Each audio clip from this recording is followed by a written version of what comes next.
जैसे इस क्वेश्चन को देखिए, ये सबसे लेटेस्ट न्यूमेरिकल है इलेक्ट्रिसिटी से, आरआरबी जेईई वाले एग्जाम में ये पूछा गया, ठीक है ना। आइए बनाते हैं इसको। कह रहा है कि एक तार का प्रतिरोध, मतलब कोई आपका कंडक्टर है, तार है, वायर है, उसका प्रतिरोध कितना है, आर है। इसकी लंबाई यानी लेंथ को अगर 8 गुना कर दिया जाए, लेंथ को क्या कर दिया जाए, 8 गुना कर दिया जाए, और इसका जो अनुप्रस्थ काट क्षेत्रफल है, जिसको क्रॉस सेक्शनल एरिया बोलते हैं, उसको 1/4 कर दिया जाए, यानी 1/4 कर दिया जाए, तो नया जो रेजिस्टेंस होगा वो क्या होगा। देखिए, आपको पहले इस न्यूमेरिकल को बनाने के लिए आपको फॉर्मूला आना चाहिए। तो फॉर्मूला होता क्या है, देखिए इसमें दो ही चीज़ का बात किया गया, एक रेजिस्टेंस का, सॉरी 3 चीज़ का, एक रेजिस्टेंस का, एक आपका लेंथ का, एक आपका क्रॉस सेक्शनल एरिया का बात किया गया। तो रेजिस्टेंस का उसके लेंथ से रिलेशन क्या होता है, तो उसके क्या होता है, ये अनुक्रमानुपाती होता है, इनडायरेक्टली प्रोपोर्शनल होता है। वही अगर क्रॉस सेक्शनल एरिया में रिलेशन क्या होता है, तो ये होता है इसके इन्वर्स, मतलब कि इसका उल्टा होता है, व्युत्क्रमानुपाती होता है। तो अगर इसको हम फॉर्मूला से निकालते हैं तो ये क्या निकलता है, ये निकलता है हमारा R = L/A निकलता है, यही निकलेगा। अब चूँकि यहाँ पर हम इसको समानुपाती हटाएंगे तो प्रतिरोधकता का चिन्ह देंगे, लेकिन यहाँ पर प्रतिरोधकता का चिन्ह हमको देने से कोई फायदा नहीं, क्योंकि उसका यहाँ पर यूज नहीं है। तो R = L/A फॉर्मूला निकल के हमारा बनता है, क्योंकि ये दोनों तो कॉमन ही है, तो L/A हो जाएगा, ये नहीं हो जाएगा। तो ये फॉर्मूला निकलता है, इसी फॉर्मूला से सवाल आपका बनेगा। समझ गए ना बात को। आइए इसको बनाते हैं। देखिए, ये जो R = L/A है, ये तो आपका इनिशियल है, मतलब अगर प्रतिरोध में कुछ भी चेंज ना करे तो है ये, ना प्रतिरोध की लंबाई घटाए, ना उसके क्रॉस सेक्शनल एरिया घटाएं, बढ़ाएं, घटाएं, कुछ भी नहीं करना, मतलब छेड़छाड़ नहीं करना। तो ये आपका जनरल फॉर्मूला हो गया प्रतिरोध का। समझ गए ना। अब यहाँ क्या बोल रहा है कि लंबाई को 8 गुनी कर दी जाए। तो अब करते हैं लंबाई, लंबाई कितना हो गया, ये लंबाई आपका हो गया 8 गुना, यानी कि 8L हो गया। फिर से क्या कर रहा है कि A मतलब क्रॉस सेक्शनल एरिया, इसको 1/4 कर दिया जाए, यानी कि A को क्या कर दिया जाए, 1/4 कर दिया जाए। A को क्या कर दिया, सॉरी A को क्या कर दिया जाए, A को 1/4 कर दिया। तो 1/4 कर दिया तो नया प्रतिरोध क्या होगा। तो भाई देखो, इसको अगर मैथ के कैलकुलेशन करें तो ये नीचे 4 जो है ये कहाँ चला जाएगा, ऊपर चला जाएगा। तो कुछ इस तरह से आएगा, R बराबर ये 4 कहाँ जाएगा, ऊपर जाएगा। तो क्या हो जाएगा, 8 चौका 32L, और नीचे क्या बचेगा, ये 32L/A, ये निकल रहा है। अब जरा देखिए कि जो आपका L/A है यहाँ पर, जरा आप ध्यान से देखिए यहाँ पर, ये L/A देखिए, L/A क्या है यहाँ पर, देखिए ना, L/A को हम क्या लिख सकते हैं, L/A को R लिख सकते हैं। L/A को क्या लिख सकते हैं, L/A को हम R लिख सकते हैं ना। तो L/A को यहाँ क्या लिख सकते हैं, R। तो हमारा ये जो आपका हो गया, यानी ये तो R' हो गया, नया प्रतिरोध है ना, ये तो R'। तो R' बराबर आपका क्या हो गया, ये L/A यहाँ पर R हो गया, तो 32 गुना R 32R। नया प्रतिरोध जो है पहले प्रतिरोध का कितना हो गया, 32 गुना हो गया। नया प्रतिरोध पहले वाले प्रतिरोध क्या हो गया, 32 गुना हो गया, यानी काफ़ी ज़्यादा बढ़ गया। तो 32R हमारा करेक्ट आंसर हो जाएगा। अगर इसको और अच्छे से करें ट्रिकी क्वेश्चन से, तो देखिए, अगर लंबाई अगर बढ़ाएंगे ना तो प्रतिरोध बढ़ेगा, अगर लंबाई बढ़ाएंगे तो प्रतिरोध बढ़ेगा, अगर ये क्रॉस सेक्शनल एरिया को घटाएंगे तो भी प्रतिरोध बढ़ेगा। क्योंकि यहाँ देखिए, हम क्रॉस सेक्शनल एरिया को कम ही तो कर रहे हैं भाई, 1/4 कर रहे हैं, मतलब क्या हुआ, उसका 1/4 कर देते हैं, यानी क्रॉस सेक्शनल एरिया कम कर दिए। और क्रॉस सेक्शनल एरिया का रिलेशन होता है उल्टा, यानी इसको कम करो तो ये बढ़ जाएगा। और लंबाई का क्या होता है, ये अगर लंबाई बढ़ाओगे तो प्रतिरोध भी बढ़ जाएगा, यानी कि ओवरऑल प्रतिरोध यहाँ पर बढ़ेगा ही बढ़ेगा। तो अगर इस तरह का मतलब इसमें क्वेश्चन आ गया कि अगर ये पूछता कि प्रतिरोध, नया प्रतिरोध बढ़ेगा घटेगा, तो सिंपल सी बात है भाई, बढ़ेगा। समझ रहे ना बात को। तो चलिए, ये भी आपका कंप्लीट हो गया। तो रिलेशन आपको आना चाहिए कि कब क्या होगा, हमने पूरा इलेक्ट्रिसिटी में पढ़ाया हुआ है। समझ रहे ना बात को। चलिए इसको देखिए, ये क्या कह रहा है, उस उपकरण का शक्ति अनुमतांक यानी कि पावर रेटिंग क्या होगा जो 180 वोल्टेज सोर्सेस से संयोजित होने पर 1.75 एम्पियर की करंट खींचता है, यानी करंट वो क्या कर रहा है, ले रहा है। तो भाई सिंपल पूछ रहा है कि उसका पावर कितना होगा, वाट शक्ति पूछ रहा है, ठीक है ना। तो ये तो सिंपल फॉर्मूला होता है, क्या होता है, P बराबर क्या होता है, VI। ये तो आसानी से आप लगा सकते हैं। V का क्या हो जाएगा, ये दिखा रहा है, पूछा गया। V तो आपको V आपका कितना दिया है, 180 वोल्ट दिया है, ठीक है ना, गुना I कितना हो जाएगा, 1.75 हो जाएगा, है ना। बाकी इसको 10 में बुलाने के लिए 2 जीरो दे दीजिए नीचे, ये ख़त्म हो गया, 1 0 से 1 0 ये कट गया, ठीक है ना। और कुछ करने वाला है, और कुछ देखिए, और कटाइए, 5 दूनी 10, अब 5 से इसको कटाएंगे, 5 दिया 15, 5 25, 35 हो गया। 2 से कटाएंगे 9 बार, 35 गुना 9 कर लीजिए तो कितना होगा, 35 9 225, इतना ही ना होगा। कि और कुछ होगा? नहीं, 35 नवा कितना हो जाएगा? 35 नवा 315 होगा। 35 नवा कितना होगा? 315। तो 315 वाट क्या हो गया हमारा आंसर हो गया। ये तो सिंपल सवाल था। इसी तरह के जो सवाल है आपके आरआरबी जे में पूछा गया। हमने क्वेश्चन को देखिए, ये भी आरआरबी जे में पूछा गया है। क्वेश्चन में कुछ भी दम नहीं है, समझिए कि मुंह से बनने वाला क्वेश्चन, खाली बोल दिया तो बन गया। लेकिन आपको समझने का इसमें थोड़ा सा लैंग्वेज जो है अलग से कर देता है, तो आपको लगता है कुछ अलग हो गया। क्वेश्चन क्या कह रहा है कि दिए गए पदार्थ के तार की लंबाई L है, अनुप्रस्थ काट क्षेत्रफल A है, प्रतिरोध 4 ओम है। समान पदार्थ, यानी कि जिस पदार्थ का प्रतिरोध का पहले बात कर रहा है उसी पदार्थ के प्रतिरोध का फिर से बात कर रहा है कि उसकी लंबाई को आधा कर दीजिए। L/2 मतलब आधा हो गया। तो दूसरे तार का प्रतिरोध क्या होगा? देखिए मेरे भाई यहाँ पर कि R/L/A होता है ना, R जो है लंबाई के समानुपाती और उसके क्रॉस सेक्शनल एरिया के व्युत्क्रमानुपाती होता है, ठीक, इन्वर्सली प्रोपोर्शनल, और क्रॉस सेक्शनल एरिया के इन्वर्सली प्रोपोर्शनल और लेंथ के डायरेक्टली प्रोपोर्शनल होता है। तो यहाँ पर प्रतिरोध 4 ओम है, इसका वैल्यू कितना है? 4 ओम है। तो कह रहा सेम इसी पदार्थ का प्रतिरोध जो है इसको आधा कर दीजिए, लंबाई को आधा करोगे। तो देखो भाई, अगर लंबाई को आधा करोगे तो प्रतिरोध भी आधा होगा, लंबाई बढ़ेगी तो प्रतिरोध भी बढ़ेगा। तो ये तो सिंपल ही सवाल हो गया ना, और तो कुछ चेंज नहीं कर रहा, ना ही क्रॉस सेक्शनल एरिया में चेंज कर रहा है, वो कर रहा है क्या कुछ चेंज? वो नहीं कर रहा है। तो अगर लंबाई को आधा कर दिया जाए और उसी पदार्थ का है तो आपका क्या हो जाएगा? प्रतिरोध भी क्या होगा? आधा हो जाएगा। तो 2 ओम इसका आंसर हो जाएगा। समझ गए बात को ना? चलिए, यहाँ पर एक और क्वेश्चन क्या कह रहा है? एक श्रेणी परिपथ में यदि किसी एक प्रतिरोधक को हटा दिया जाए या तोड़ दिया जाए तो परिपथ में धारा क्या होगी? श्रेणी आपको पता है, श्रेणी मैंने आपको सीरीज और जो आपका मतलब कि श्रेणी क्रम और आपका पार्श्व क्रम, जिसको आप समांतर क्रम भी बोलते हैं, दोनों मैंने आपको अच्छे से कराया हुआ है कि सीरीज का अगर हम इक्विवेलेंट रेजिस्टेंस निकालें तो क्या होता है? R1 + R2 + R3 ... जितना भी रेजिस्टेंस रहेगा, नंबर ऑफ रेजिस्टेंस तक जाएगा। वही अगर हम पैरेलल में बात करें तो क्या होगा? ये हो जाएगा 1/R1 + 1/R2 + 1/3। यही होगा कि नहीं होगा? तो ये सब तो खैर न्यूमेरिकल के लिए पता है। लेकिन यह पूछ क्या रहा है? ये कह रहा है कि श्रेणी क्रम में, तो श्रेणी क्रम का अगर हम सर्किट बनाएं तो कुछ इस तरह से बनेगा। कुछ इस तरह से आपका जो है श्रेणी क्रम का क्या बनेगा? यहाँ पर आपका एक बैटरी हो जाएगा प्लस माइनस करके, यहाँ पर आपका कुंजी लग जाएगा, यहाँ पर आप अगर आप चाहें तो एमीटर वगैरह लगा सकते हैं, ठीक है। तो इस तरह से आपका जो है ये हमने सीरीज का सर्किट बनाया। तो कह रहा है मेरे भाई यहाँ पर कि अगर प्रतिरोधक को हटा दिया, यानी कि रेजिस्टेंस को ही हटा दिया जाए या उसको तोड़ दिया जाए, तो क्या इसमें जो आपका करंट है, करंट कुछ जाएगी या शून्य हो जाएगी? तो ये अगर कुंजी को यहाँ पर हम ऑन करेंगे तो इससे वोल्टेज से क्या निकले? करंट उत्पन्न होगा। तो जाएगा जाएगा जाएगा, बिल्कुल सीधा जाएगा, क्योंकि सीरीज बाई सीधा ही जाएगा। समझ गया ना? सीरीज है तो सीधा ही जाएगा। तो अगर इस प्रतिरोध को हम क्या कर रहे हैं? इस प्रतिरोध को हटा दिया या इसको चलो तोड़ दिया कुछ इस तरह से, यहाँ से बीच से इसका तोड़ दिया, तो भाई तोड़ दिए तो आप बताइए कि करंट आगे कैसे बढ़ेगा? क्योंकि सीरीज है ना भाई, करंट आगे कैसे बढ़ेगा? पैरेलल में रहता है तो पैरेलल में कोई एक प्रतिरोधक को अगर हम तोड़ देते हैं, पैरेलल में कैसा होगा? पैरेलल में कुछ इस तरह से होगा, पैरेलल में कुछ इस तरह से होगा कि नहीं होगा? जो आपका पैरेलल है, पैरेलल में अगर हम एक को तोड़ भी देंगे तो कोई दिक्कत नहीं है। पैरेलल में अगर हम एक को तोड़ भी देंगे, इसको तोड़ देंगे तो ये करंट आपका इससे चला जाएगा नहीं चला जाएगा। लेकिन भाई सीरीज में अगर आप तोड़ रहे हैं तब तो आपका पूरा परिपथ ही समझे एक तरह से भंग हो गया। प्रतिरोध नहीं है तो करंट को आगे बढ़ने का कोई रास्ता है नहीं, तो धारा क्या हो जाएगी? शून्य हो जाएगा। समझ गए बात को? चलिए, एक और सवाल आपका ये है, कह रहा है कि 400 किलोवाट अनुमंतांक, यानी कि कोई आपका उपकरण है, कितने वाट का है? 400 वाट का है।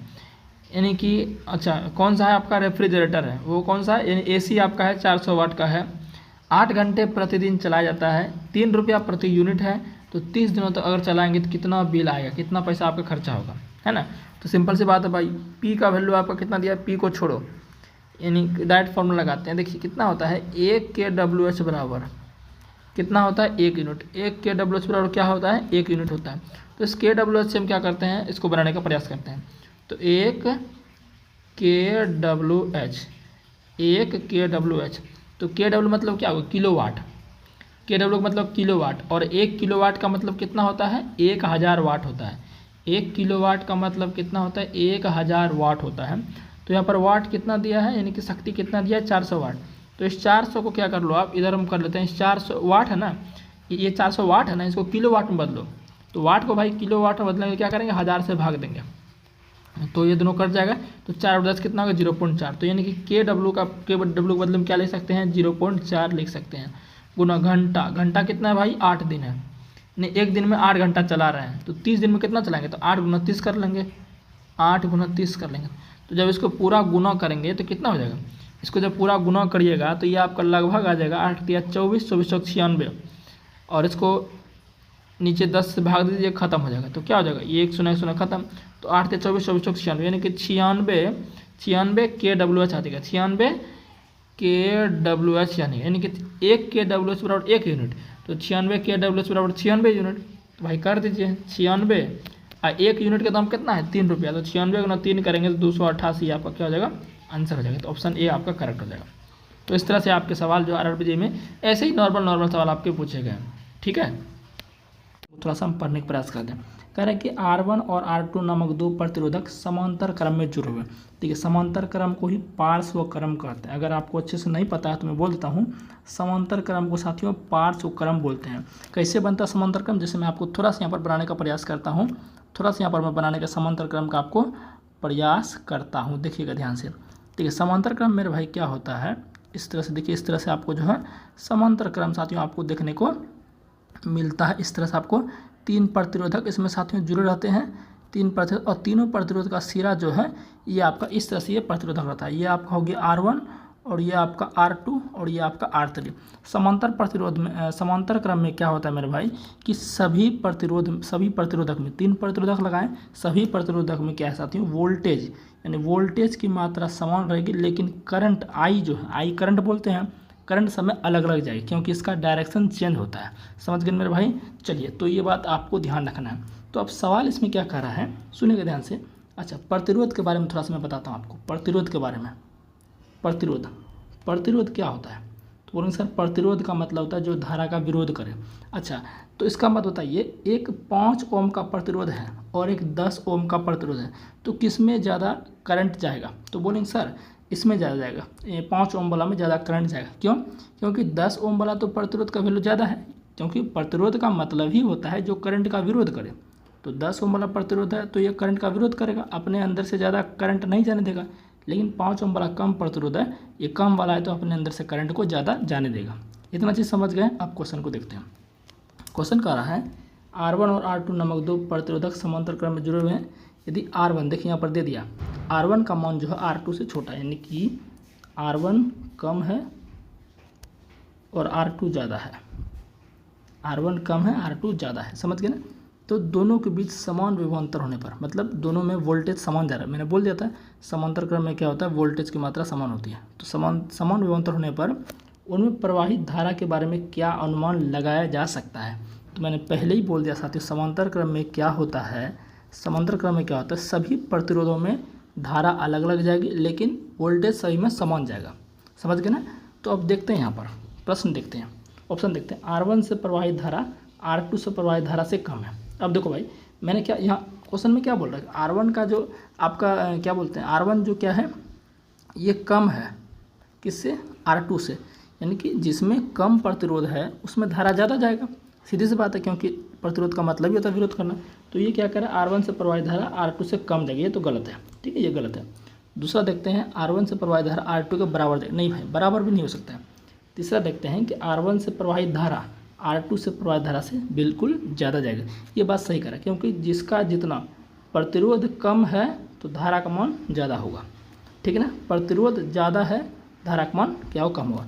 तो R1 से प्रवाहित धारा R2 से प्रवाहित धारा से अधिक है, बिल्कुल, क्योंकि R1 क्या है, इसका कम है प्रतिरोध का वैल्यू, तो R2 से ज़्यादा जाएगा। तो ये हमारा क्या है, बिल्कुल सवाल सही है, ऑप्शन सी करेक्ट है। डी नंबर देखिए, धारा अनुपात आपूर्ति वोल्टेज पर निर्भर करता है। यहाँ पर क्वेश्चन कह रहा है कि प्रवाहित धारा के बारे में क्या अनुमान लगा सकता है, तो वोल्टेज के बारे में कुछ भी नहीं बोलेंगे, ऑप्शन सी करेक्ट हो जाएगा। नेक्स्ट देखते हैं, देखिए नेक्स्ट प्रश्न ये आपका न्यूमेरिकल है।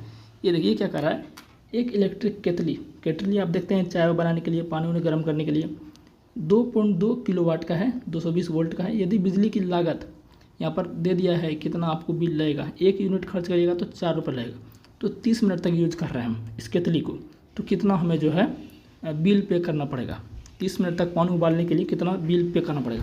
आपको पता है मेरे भाई, 1 यूनिट, अगर आप 1 यूनिट कितना होता है, तो बोलेंगे सर 1 यूनिट होता है 1 kWh। मैंने आपको पढ़ाया हुआ है 1 यूनिट बराबर 1 kWh होता है। तो इस 1 kWh का वैल्यू रखिए, कितना यूनिट आता है आपका, तो 1 kW यानी किलोवाट, किलोवाट कितना आपका दिया है 2.2, तो रख देंगे यहाँ पर 2.2 गुना एच का मतलब क्या था घंटा, समय कितना दिया है 30 मिनट। 30 मिनट को अगर घंटा में बदलेंगे कितना होगा 30/60, यानी कटा के 1/2, यानी कि 1/2। ठीक है, जब इसको कटाएंगे साथियों तो कितना बार में जाएगा ये 1.1 बार में जाएगा, यानी कितना आया ये हमारा, तो यानी कि 1 यूनिट बराबर हमारा आ गया, कितना आ गया 1.1 कट के 1.1, यानी 1 यूनिट का वैल्यू 1.1 है। ठीक है ना, अब यानी कि 1.1 यूनिट खर्च कर रहे हैं। ठीक है ना, अब यहाँ प्रति यूनिट कितना दिया है 4 रुपये, तो 1.1 गुना 4 कर दीजिए, तो 1.1 गुना 1 मिनट 1.1 गुना 4 करेंगे कितना हो जाएगा 4.4 रुपये हमें देना पड़ेगा। तो ऑप्शन नंबर क्या हो जाएगा, ऑप्शन नंबर डी करेक्ट हो जाएगा। ठीक है ना, चलिए तो नेक्स्ट देखते हैं प्रश्न। नेक्स्ट है, यहाँ देखिए मस्त सवाल है, लंबाई एल और प्रतिरोध आर वाले एक चालक को 2 बराबर भागों में काट जाता है। अब देखिए यहाँ लंबाई दिया गया है और प्रतिरोध आर है। देखिए 2 बराबर भागों में मान चलते हैं प्रतिरोध आर है, इसको 2 बराबर भागों में काटना है, तो 2 बराबर भागों में कैसे काटेंगे r/2 और r/2, इसी से ना आपको बोल दिया कि प्रतिरोध आर वाले को 3 बराबर भागों में काटेगा, तो r/3 r/3 r/3, इसी तरह 5 बोलेगा तो 5 बार करना है, बस सिंपल है। तो यहाँ क्या बोल रहा है 2 बराबर भागों में, तो यानी कि पहला प्रतिरोध हमारा हो जाएगा r/2, दूसरा प्रतिरोध भी क्या हो जाएगा r/2, सिंपल है। ठीक है, अब यहाँ क्या कह रहा है कि इसको समांतर क्रम में जोड़ दिया जाता है। किस में जोड़ दिया जाता है, समांतर क्रम में। समांतर क्रम में जोड़ने पर समतुल्य प्रतिरोध क्या होगा। अब बताइए समांतर क्रम का समतुल्य सूत्र क्या होता है, तो होता है 1/r तुल्य बराबर क्या होगा 1/r1 प्लस 1/r2, जो कि 2 ही प्रतिरोध है तो हो जाएगा। अब मान रखिए यहाँ पर, अब देखिए तो अब मान रखिए तो 1/r तुल्य बराबर क्या हो जाएगा, 1 मिनट क्या हो जाएगा इसका 1/r1 का वैल्यू कितना है, चूँकि कितना था हमारा 2 प्रतिरोध 2 बराबर भागों में बांटे थे, यही है, एक ये है एक ये है, तो ये जाएगा r/2 प्लस 1/r/2। अब जरा ध्यान दीजिए ये 2 ऊपर चला जाएगा, ये 2 ऊपर चला जाएगा, तो हम इसको डायरेक्ट लिख देते हैं। ठीक है ना, डायरेक्ट लिख देते हैं, समय यहाँ पर जगह कम है तो इसको हम डायरेक्ट यहाँ पर लिख देते हैं। तो हो जाएगा 1/, ये हो जाएगा गुना 2 और नीचे r रहेगा, प्लस में ये भी गुना 2 हो जाएगा बटे r रहेगा। जब दोनों का एलसीएम लेंगे तो क्या हो जाएगा, दोनों का जब एलसीएम लेंगे तो r हो जाएगा, और ऊपर क्या हो जाएगा हमारा 2 + 2, यानी कि 1/, हमारा फाइनल इधर क्या आया 1/r तुल्य बराबर क्या आया 2 4/r। पूछ क्या रहा है तुल्य प्रतिरोध, तो तुल्य प्रतिरोध क्या 1/r तुल्य है। अब दोनों को पलटा दीजिए, तो 1/r तुल्य इसको पलटाइए तो क्या हो जाएगा r तुल्य बराबर r/4 हो जाएगा, r/4, तो r तुल्य प्रतिरोध कितना आ गया r/4, यानी कि ऑप्शन नंबर ए करेक्ट हो गया। ये कितना ज़बरदस्त आपका सवाल पूछा था, ऐसे सवाल आपके ग्रुप डी में बिल्कुल बनेंगे। वोल्ट के विभवांतर वाले 2 बिंदुओं पर 5 कूलम्ब के चार्ज को स्थानांतरित करने में कितना कार्य करना पड़ता है। देखिए 10 वोल्ट, यानी कि साथियों भी का वैल्यू यानी विभवांतर का वैल्यू कितना दिया साथियों 10 वोल्ट दिया है। मैं आपसे विनम्र निवेदन करता हूं कि आप कृपया कॉपी लेके बैठिए। भी बराबर क्या साथियों 10 वोल्ट दिया है। भी क्या होता है विभवांतर, मैंने आपको बहुत अच्छी तरीके से पढ़ाया हुआ है। कह रहा है 2 बिंदुओं के बीच, अब 2 बिंदु दिया है तभी विभवांतर होगा, मैंने पढ़ाया है ना कि ये एक बिंदु ये रहा, ये एक बिंदु ये रहा, इसका विभवांतर V1 होगा, इसका विभवांतर V2 होगा, यानी विभव V2 होगा, और दोनों विभव के बीच क्या होगा जो अंतर होगा उसे विभवांतर कहते हैं। तो यहाँ से इस पॉइंट तक ले जाने को 5 कूलम्ब चार्ज को ले जाने में कितना कार्य करना पड़ेगा। तो साथियों मैंने क्या सूत्र बताया आपको, सूत्र बताया आपको V बराबर क्या साथियों होता है, V बराबर होता है साथियों W/Q, क्या होता है W/Q होता है। अब देख लीजिए कार्य पूछा है, W पूछा है ना, तो V का मान आपका दिया है, V का मान कितना दिया है 10 वोल्ट दिया है, और Q का वैल्यू आपका दिया है, तो सिंपल आंसर हो जाएगा W क्या हो जाएगा आपका हो जाएगा साथियों 10×5 = 50, यानी 50। कार्य निकाले हैं तो कार्य का मात्रा क्या होता है जूल, तो 50 जूल साथियों इसका आंसर करेक्ट हो जाएगा। उम्मीद है आप समझ गए होंगे, आगे बढ़ते हैं। इस प्रश्न को देखिए, कह रहा है विद्युत बल्ब के एक फिलामेंट द्वारा 3 मिनट में 0.8 एम्पियर की धारा खींची जाती है, परिपथ के माध्यम से प्रवाहित होने वाला आवेश कितना है। तो साथियों कोई विद्युत बल्ब है, उसके फिलामेंट द्वारा 3 मिनट में कितना एम्पियर धारा ले रहा है 0.8 एम्पियर धारा को वो खींच रहा है, तो परिपथ के माध्यम से होने वाले यानी प्रवाहित होने वाले आवेश, यानी कितना चार्ज साथियों आवेश प्रवाहित हो रहा है, आवेश कितना प्रवाहित हो रहा है। तो साथियों मैंने आपको क्या फॉर्मूला बताया था इलेक्ट्रिसिटी में, I = Q/T, क्या बताया था I = Q/T।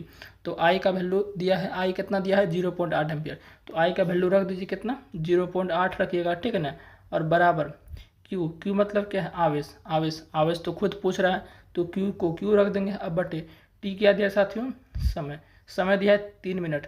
तो आपको पता है कि समय का ऐसा ही मात्रक क्या होता है, सेकंड। तो 3 मिनट को अगर सेकंड में बदलेंगे तो कितना होगा, 3 गुना 60 करेंगे ना, तो 60 दिया 180।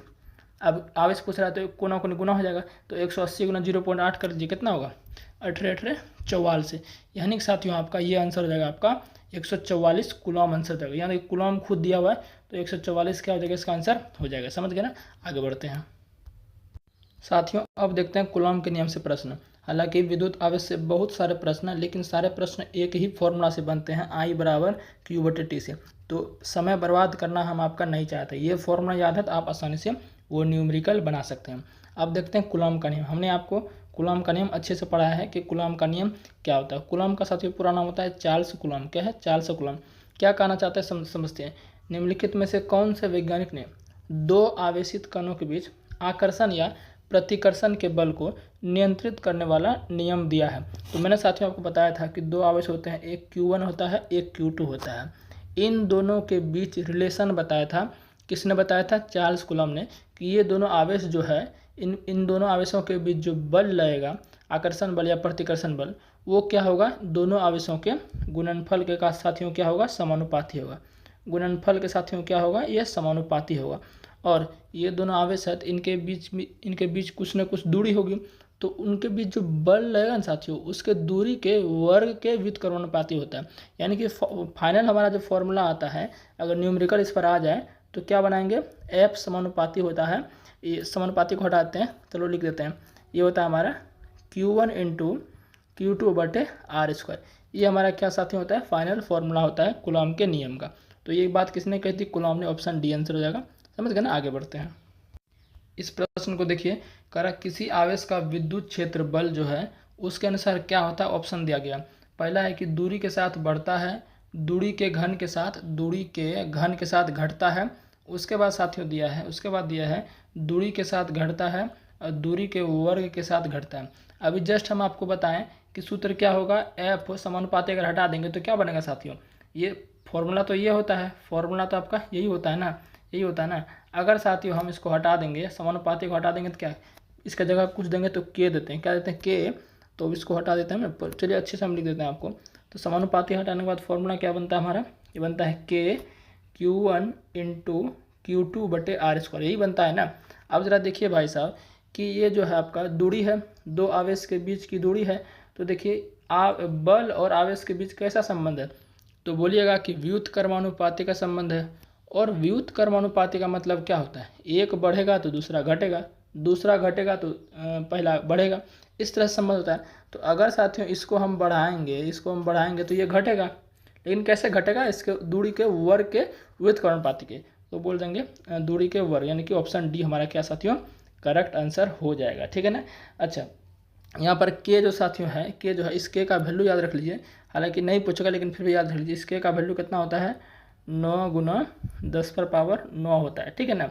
तो ये आपका क्या होता है, कूलम का कांस्टेंट होता है। ठीक है ना। आगे बढ़ते हैं।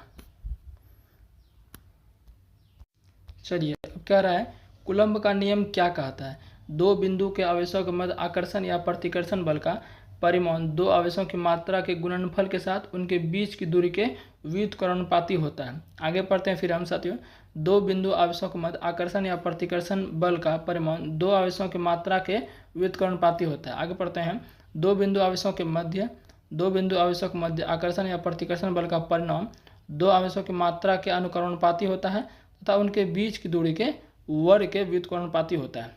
डी नंबर है आपका, डी नंबर भी पढ़ लेते हैं। डी नंबर क्या कहता है, डी नंबर साथियों कह रहा है, डी नंबर पढ़ लेते हैं इसको, फिर उसके बाद हम आपको बताते हैं। डी नंबर कह रहा है दो बिंदु आवेशों के मध्य आकर्षण के बल का परिमाण दो आवेशों की मात्रा के साथ उनके बीच की दूरी के अनुक्रमानुपाती होता है। अब आपको देखिए, चलो डी से ही शुरुआत करते हैं। यहाँ क्या बोला, दो बिंदु आवेशों के मध्य आकर्षण या प्रतिकर्षण, यहाँ तक तो ठीक है। बल का परिमाण दो आवेशों की मात्रा के साथ उनकी बीच की दूरी का अनुक्रमानुपाती होता है। देखिए, बीच के दूरी के जो आवेश का है ना, इसके गुणनफल के तो अनुक्रमानुपाती होता है, ये बात सत्य है, लेकिन उसके बीच की दूरी के व्युत्क्रमानुपाती होता है। तो डी तो ऐसे गलत हो गया। अब आइए हम ऑप्शन छांट के देखते हैं। सी कह रहा है दो बिंदु आवेशों के मध्य आकर्षण या प्रतिकर्षण बल का परिमाण दो आवेशों की मात्रा के अनुक्रमानुपाती, बिल्कुल सही। और उनके बीच की दूरी के वर्ग के व्युत्क्रमणपाती। तो ये हमारा क्या साथियों करेक्ट आंसर हो जाएगा, जो कि मैंने आपको अभी पहले बताया था। और देखते हैं इधर और भी ऑप्शन कुछ है, उसको देख लेते हैं क्या कहना चाह रहा है। आंसर तो हमारा सही हो गया। दो बिंदु आवेशों के मध्य आकर्षण या प्रतिकर्षण बल का परिमाण दो आवेशों की मात्रा के व्युत्क्रमणपाती। नहीं, आवेशों की मात्रा व्युत्क्रमण नहीं होता है, भले वो बीच की दूरी के वर्ग के व्युत्क्रमणपाती होता है। इसको देखते हैं, गुणनफल के साथ उनके बीच की दूरी के दो बिंदु आवेशों के मध्य आकर्षण या प्रतिकर्षण बल का परिमाण दो आवेशों की मात्रा के गुणनफल के साथ उनके बीच की दूरी के वर्ग के व्युत्क्रमणपाती होता है। इसमें क्या कह रहा है कि जो आवेशों का जो है ना, आवेश का गुणनफल उसके भी व्युत्क्रमणपाती होता है, तो ऐसा नहीं है। तो ऑप्शन सी हमारा करेक्ट आंसर हो जाएगा, ठीक है ना। इस बात को आप ध्यान रखिएगा। आगे बढ़ते हैं, चलिए इस प्रश्न को देखते हैं। करा श्रेणी परिपथ का एक उदाहरण है। मैंने आपको परिपथ पढ़ाया था कि परिपथ क्या होता है। विद्युत धारा के सतत प्रवाह के लिए जो हम रास्ता तय करते हैं, सजावट करते हैं, उसे हम क्या कहते हैं, विद्युत परिपथ कहते हैं, ताकि आसानी से हमारा करंट बह सके, उसके लिए बेसिकली रास्ता बनाते हैं। तो साथियों हमने आपको बताया था कि सर्किट हम दो तरह से बना सकते हैं। एक सर्किट मतलब परिपथ होता है। सर्किट का मतलब हो गया, एक हम श्रेणी क्रम में जोड़ के बना सकते हैं, एक हम जो परिपथ बनाएंगे उसमें समांतर क्रम में सर्किट हम बना सकते हैं, ठीक है ना। तो श्रेणी परिपथ में क्या होता है, करंट जितने भी उपकरण लगे होंगे, जैसे मान लिए कि हमने कोई एक बल्ब लगा लिया, ठीक है ना, इसमें दो बल्ब लगा लिए, इसमें क्या किया, दो बल्ब लगा लिए और इसको बैटरी से हमने जोड़ दिया। तो ये हम जोड़े हैं श्रेणी क्रम में। किसमें जोड़े, श्रेणी क्रम में। तो इससे जो धारा प्रवाहित होगी ये सभी बल्ब में समान धारा जाएगी। सपोज दैट इसमें 6 एम्पेयर की धारा जा रही है, 6 एम्पेयर से बैटरी जो है, बैटरी से 6 एम्पेयर की धारा निकल रही है वोल्टेज की उत्पत्ति से। तो सभी जो उपकरण इसमें जुड़े हुए हैं सब में 6 एम्पेयर की धारा जाएगी। तो श्रेणी का मतलब साथियों होता है कि जितने भी उपकरण उस विद्युत परिपथ में लगे हैं उसमें से क्या समान धारा जाएगी। भले कि वोल्टेज अलग अलग जाएगा लेकिन करंट समान जाएगी। तो जो हमारी सजावटी लाइटें होती हैं ना साथियों, देखे होंगे कि दिवाली वगैरह में जो लड़ी लगाते हैं या शादी ब्याह में जो झकमकिया हम लोग बोलते हैं गांव में, ठीक है ना, तो वो जो लगी रहती है साथियों सजावटी लाइटें होती हैं। और सजावटी लाइटें का सबसे बड़ी कमी क्या है कि अगर एक उपकरण उसमें ख़राब हो गया तो सारे काम करना बंद कर देते हैं, क्योंकि सभी से समान धारा प्रवाहित होती है। समझ गए ना। देखते होंगे जब शादी ब्याह में झकमकिया ख़राब हो जाता है तो उसमें जो मिस्त्री होता है, विद्युत मिस्त्री, वो ढूंढता है कि कौन सा बल्ब फ्यूज हुआ है। तो इसमें बहुत सारी परेशानियां देखने को मिलता है। समझ गए ना। और घरेलू जो वायरिंग प्रणाली होती है, जो हमारे घर में जो पूरा जुड़ा रहता है, वो आपका समांतर श्रेणी में जुड़ा रहता है। समझ गए ना बातियों। आगे बढ़ते हैं। कह रहा है कि एक फ्यूज का कार्य सिद्धांत होता है, यानी कि जो विद्युत फ्यूज होता है साथियों वो किस सिद्धांत पर कार्य करता है। मैंने आपको पढ़ाया था कि विद्युत फ्यूज कब यूज करते हैं साथियों, जब हम विद्युत फ्यूज क्यों यूज करते हैं, हम यूज करते हैं शॉर्ट सर्किट से बचने के लिए, है ना। लेकिन अब विद्युत फ्यूज के बदले हम क्या लगाते हैं साथियों, एमसीबी का प्रयोग करते हैं। क्या प्रयोग करते हैं, एमसीबी, मिनिएचर सर्किट बोर्ड। ये भी विद्युत फ्यूज से ये बढ़िया थोड़ा सा अच्छा है, इसलिए एमसीबी का यूज करते हैं। तो खैर चलिए, हमारा टॉपिक क्या है, फ्यूज है। तो विद्युत फ्यूज साथियों किसका बना होता है, ये बना होता है आपका लेड टीन का बना होता है। लेड और टीन का साथियों क्या आपका बना रहता है। कौन साथियों आपका, ये आपका बना रहता है विद्युत फ्यूज। समझ गए ना। तो विद्युत फ्यूज साथियों किस सिद्धांत पर कार्य करता है, ये आपका विद्युत धारा का ऊष्मीय प्रभाव पर। विद्युत धारा का ऊष्मीय प्रभाव तो कहाँ है, देख लीजिए, विद्युत धारा द्वारा अवशोषित ऊष्मा। तो ये साथियों आपका अकॉर्डिंग टू ऑप्शन बी हो जाएगा, विद्युत धारा द्वारा उत्पन्न ऊष्मा। यानी कि साथियों कि जब आपका करंट अचानक बहुत ज़्यादा आ जाता है तो घर के जो उपकरण होते हैं वो उतना लोड नहीं ले पाते हैं, तो हम क्या करते हैं उस समय सर्किट तोड़ने का प्रयास करते हैं। तो सर्किट तोड़ने के लिए क्या करते हैं, विद्युत फ्यूज। और विद्युत फ्यूज का जो गलनांक साथियों होता है वो बहुत कम होता है, ताकि वो तुरंत गल जाए और परिपथ टूट जाए, इसलिए विद्युत फ्यूज का हम साथियों इस्तेमाल करते हैं। समझ गए ना।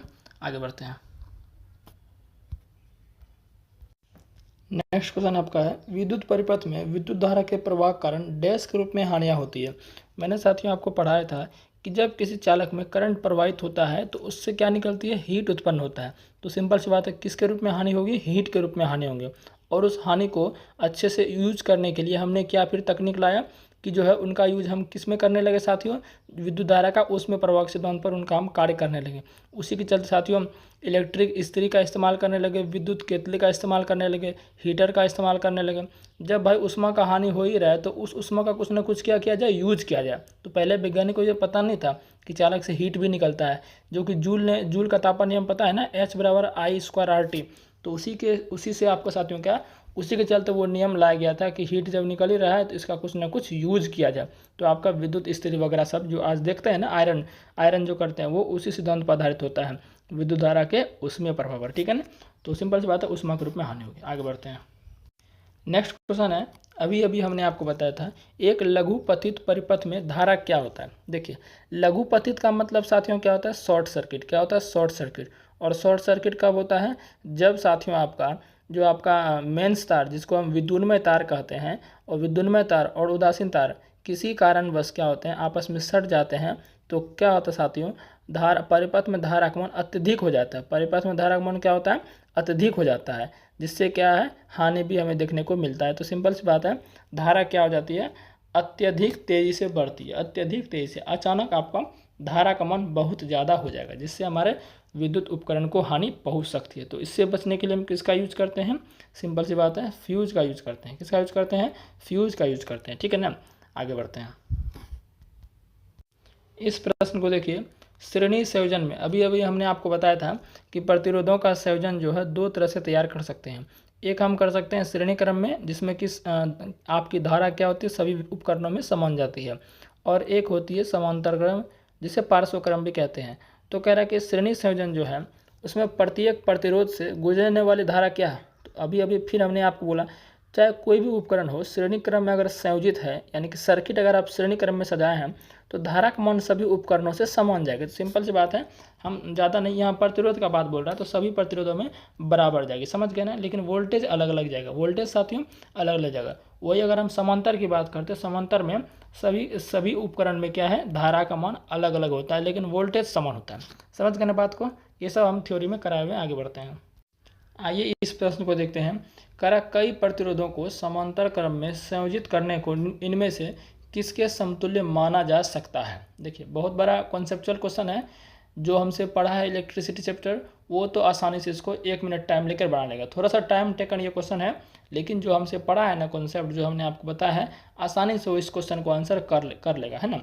तो देखिए, आपको मैंने बताया था कि समांतर क्रम में क्या होता है कि साथियों, दिए गए प्रतिरोध को जब समांतर क्रम का समतुल्य प्रतिरोध निकालते हैं ना, तो दिए गए प्रतिरोध से भी कम आता है। जैसे मान लीजिए हमारे पास 2 प्रतिरोध है, एक है 2 ओम का है और दूसरा भी जो है 2 ओम का है। अगर साथियों इसको श्रेणी क्रम में जोड़ेंगे तो कितना आएगा, तो बोलिएगा समतुल्य प्रतिरोध 4 ओम आएगा। लेकिन इसी प्रतिरोध को अगर हम समांतर क्रम में जोड़ दें, समांतर क्रम में क्या आएगा, वैल्यू कम आएगा। तो 1/2 1/2, तो 1/2 क्या होता है, ये होता है 0.5, ये होता है 0.5, तो दोनों जोड़ के कितना आएगा, 1 आएगा। तो देख लीजिए, श्रेणी क्रम में जोड़े तो 4 आया, 2 प्रतिरोध था, समतुल्य प्रतिरोध ज़्यादा आया। लेकिन वही समांतर क्रम में जोड़े तो क्या आपका 1 आया, यानी कि दिए गए प्रतिरोध से भी कम आया। यानी कि समांतर क्रम में समतुल्य प्रतिरोध का मान क्या होता है, कम होता है। तो यानी कि प्रतिरोध का वैल्यू कम आया। और यहाँ कह रहा है कि इसके समतुल्य कौन है, इस क्वेश्चन के अनुसार ये ऑप्शन कौन सा इसके बराबर आएगा, यानी कि प्रतिरोध का वैल्यू कम आएगा। क्वेश्चन के अनुसार क्या आ रहा है, समतुल्य प्रतिरोध का वैल्यू कम आ रहा है, यानी कि प्रतिरोध का वैल्यू कम आ रहा है। तो अब देखिए ऐसा कौन सा ऑप्शन है जिसमें प्रतिरोध का वैल्यू कम आए। तो पहला देखिए, चालक के अनुप्रस्थ काट के क्षेत्रफल में वृद्धि करना। साथियों मैंने आपको बताया था कि प्रतिरोध जो होता है वो किसके समानुपाती होता है, तो बोलिएगा उसकी लंबाई के। यानी कि लंबाई अगर बढ़ा देंगे तो प्रतिरोध का मान क्या होगा, बढ़ जाएगा। और मैंने एक चीज़ बताया था, अगर साथियों प्रतिरोध जो होता है वो क्या होता है, उसके अनुप्रस्थ काट क्षेत्रफल के व्युत्क्रमानुपाती होता है। यानी कि कहने का मतलब ये है कि अगर ए मतलब क्या है, अनुप्रस्थ काट क्षेत्रफल, यानी कि चालक, जैसे ये मान लीजिए आपका तार है, तो तार का ये वाला जो भाग है ना, ये जो 2 गोल वाला बना है, वृत्त वाला भाग, इसी को हम क्या कहते हैं, अनुप्रस्थ काट क्षेत्रफल, क्रॉस सेक्शनल एरिया। अगर इसका मान बढ़ा देंगे तो प्रतिरोध कम हो जाएगा। तो सिंपल सी बात है, इसी के समतुल्य क्वेश्चन में हमारा क्या आया, प्रतिरोध का वैल्यू कम आया अकॉर्डिंग टू क्वेश्चन, और उसके अनुसार ऑप्शन ए हमारा सेटिस्फाई कर रहा है, इसको इसके समतुल्य बराबर कर रहा है। तो चालक के अनुप्रस्थ काट क्षेत्रफल में वृद्धि करेंगे तो प्रतिरोध कम आएगा। समझ गए ना, तो ऑप्शन ए आंसर हो जाएगा। समझ गए ना। इस क्वेश्चन को देखिए क्या कह रहा है, फ्यूज तार से संबंधित ये प्रश्न है। फ्यूज तार से संबंधित निम्न कथनों पर विचार करिए। यानी कि कथन दिया गया है, वो कथन सही है या गलत ये देखना है। हमने आपको पूरा ये टॉपिक पढ़ाया हुआ है, ठीक है ना। फ्यूज तार साथियों क्या होता है, फ्यूज तार में अभी मैंने जस्ट बताया, फ्यूज तार को श्रेणी क्रम में जोड़ा जाता है। किस में जोड़ा जाता है, श्रेणी क्रम में जोड़ा जाता है। तो यह उपकरण के साथ श्रेणी क्रम में जोड़ा जाता है, बिल्कुल सही बात है। यह निम्न गलनांक वाले पदार्थ से बना होता है, उपरोक्त में कौन सा कथन सही है? तो बिल्कुल सही बात है, गलनांक इसका क्या होना चाहिए? निम्न होना चाहिए, तब ना जल्दी से इसमें करंट जाएगा तो ये पिघल कर टूट जाएगा और परिपथ भंग हो जाएगा, ताकि विद्युत उपकरण को अतिभारण या लघुपतन से क्षति ना पहुंचे। तो बिल्कुल सही बात है। और एक बात और ध्यान रखिए, निम्न गलनांक तो होता ही होता है, उसके साथ साथ उच्च प्रतिरोध होता है। अगर मान चलिए ऑप्शन में ये बात दे दें, हालांकि हमने पढ़ाया हुआ है, तो उस बात को आप ध्यान रखिए, उच्च प्रतिरोध और निम्न गलनांक। और जो आपका विद्युत फ्यूज किसका बना होता है? कॉपर और टीन और आपका लेड। कॉपर, हालांकि कॉपर नहीं देता है, तो कम से कम टीन और लेड ये आप याद रखिए, ठीक है ना। कभी कभी कॉपर देता है, तो टीन और लेड आप याद रखिए, इसका मिश्र धातु बना होता है आपका फ्यूज तार। तो ऑप्शन दोनों सही है हमारा, दोनों क्या जगह करेक्ट हो जाएगा, ठीक है ना। आगे बढ़ते हैं। इस प्रश्न को देखिए, समांतर परिपथ के संबंध में निम्नलिखित में से समांतर परिपथ के संबंध में, एक मिनट जरा, हाँ, समांतर परिपथ के संबंध में निम्नलिखित में से कौन सा कथन सत्य है? यानी कि समांतर परिपथ हमारा कैसा है? सर्किट जो हमारा है वो आपका पार्श्वक्रम में समांतर है, तो उसके बारे में कौन सा कथन सत्य है? पढ़ते हैं साथियों इसको। तो समांतर परिपथ की निवल धारा मतलब कुल करंट, नेट करंट अलग अलग धाराओं से हमेशा क्या होती है? कम होती है। आगे बढ़ते हैं। समांतर परिपथ के अलग अलग प्रतिरोधों के टर्मिनलों के बीच विभवांतर हमेशा असमान रहता है। असमान मतलब अलग अलग रहता है। फिर पढ़ते हैं, इधर थोड़ा इसको खसका देते हैं। समांतर परिपथ का निवल प्रतिरोध, यानी कि जो हमारा निवल प्रतिरोध है वो अलग अलग प्रतिरोधों के योग से हमेशा अधिक होता है। लास्ट पढ़ते हैं, समांतर प्रतिरोध का निवल प्रतिरोध यानी नेट रेजिस्टेंस जो है अलग अलग प्रतिरोध के योग से हमेशा कम होता है। तो बिल्कुल डी हमारा क्या साथ में बिल्कुल सही है। निवल प्रतिरोध का मतलब वही होगा कुल रेजिस्टेंस, यानी कि हम जो समतुल्य रेजिस्टेंस निकालते हैं। अभी मैंने आपको बताया था ना कि जो समतुल्य जैसे कि 2 ओम का 2 प्रतिरोध है, ठीक है साथियों। तो अगर इसको जोड़ेंगे तो कितना आया था? 1 ओम आया था। समांतर क्रम में समतुल्य निकालेंगे तो 1 ओम आया था 1/R1 + 1/R2 से। तो देखिए ये 1 ओम है, इससे भी कम है, इससे भी कम है। तो वही ये बात बिल्कुल सही है। समांतर प्रतिरोध का निवल प्रतिरोध अलग अलग, देखिए अलग अलग प्रतिरोध है, इससे क्या है? इसके योग से हमेशा कम होता है। 2 2 4 है ना, तो ये क्या है? तो ऑप्शन डी साथी हमारा क्या है? बिल्कुल सही है। आगे बढ़ते हैं। ये प्रश्न क्या कह रहा है? फ्यूज के तार के रूप में प्रयुक्त तंतु से अत्यधिक धारा प्रवाहित होने पर क्या होगा? यानी कि फ्यूज का जो तार है उससे अगर ज़्यादा धारा प्रवाहित करेंगे तो क्या होगा? सिंपल सी बात है, क्या होगा? वो गल जाता है, क्योंकि उसका गलनांक क्या होता है? निम्न होता है। सिंपल सा आंसर हमारा ये है। कह रहा है त्योहारों के समय भवनों में लगाई जाने वाली लाइटें, झालरें, जो मैंने अभी आपको बताया था, किसका उदाहरण है? तो सिंपल सी बात है, श्रेणी क्रम का उदाहरण है, जो कि मैंने आपको पहले ही बता दिया था। इस प्रश्न को देखिए, कह रहा है विद्युत पारेषण लाइनों के लिए इनमें से प्रमुखतः यानी कि मुख्यतः किस पदार्थ का उपयोग किया जाता है? देखिए हम उसी पदार्थ का साथियों उपयोग करेंगे जिसमें क्या होगी? उच्च विद्युत चालकता होगी, जिसमें क्या होगी? उच्च विद्युत और तापीय चालकता होगी, ठीक है ना। तो तांबा देख लीजिए, नाइक्रोम देख लीजिए, टंगस्टन देख लीजिए और टीन लेड का मिश्र धातु देख लीजिए। तो हम किसका यूज करेंगे? तांबा का हम अक्सर यूज करते हैं लाइन को एक तरह से दूसरी जगह भेजने के लिए। मतलब तांबा का तार क्या हो आपका? उच्च विद्युत का चालक होता है। ये क्या होता है? विद्युत के चालक तो होते हैं, लेकिन आपका ये उच्च विद्युत के चालक होते हैं और इनके तापीय चालकता अच्छी होती है, ठीक है ना। तो इसलिए हम तांबा का यूज करेंगे। आगे बढ़ते हैं। नेक्स्ट है, विद्युत परिपथ में डैश की गति से विद्युत धारा बनती है। तो इलेक्ट्रॉन की गति से क्या साथियों? विद्युत धारा बनती है। सिंपल सी बात है, ठीक है ना। और अगर इलेक्ट्रॉन नहीं रहेगा तो क्या होगा? मुक्त इलेक्ट्रॉन। क्या होगा? जो किसी भी चालक में करंट बहता है वो मुक्त इलेक्ट्रॉन के कारण बहता है। अगर इलेक्ट्रॉन ऑप्शन में नहीं रहेगा तो मुक्त इलेक्ट्रॉन आपको देना है। समझ गए ना। इस प्रश्न को देखते हैं। करा विद्युत वाहक बल, इसको हम शॉर्ट में ई से डिनोट करते हैं, डैश के बराबर होता है। इसको इंग्लिश में साथियों बोलते हैं ईएमएफ फोर्स। क्या बोलते हैं? ईएमएफ फोर्स, यानी कि इलेक्ट्रोमोटिव फोर्स। मैंने कल पढ़ाया था मैग्नेटिज्म वाले चैप्टर में। क्या होता है साथियों मैग्नेटिज्म में? जब चुंबकीय क्षेत्र, जब किसी कुंडली में चुंबकीय क्षेत्र को गति कराते हैं तो क्या होता है? चुंबकीय क्षेत्र में गति के कारण विद्युत वाहक बल उत्पन्न होता है। यानी चुंबक क्षेत्र की गति जो करता है उसके क्षेत्र में परिवर्तन होता है, जिससे विद्युत वाहक बल उत्पन्न होता है। और वो विद्युत वाहक बल क्या करता है? करंट को क्या करता है साथियों? जारी करते रहता है, यानी कि विद्युत धारा की दिशा की वो क्या करता है? जारी करते रहता है। तो आपका विद्युत वाहक बल क्या हो गया? ये इस प्रकार का बल है जो कि परिपथ में क्या करता है साथियों? विद्युत धारा का प्रभाव बनाए रखता है। समझ गए ना। उसे हम क्या कहते हैं?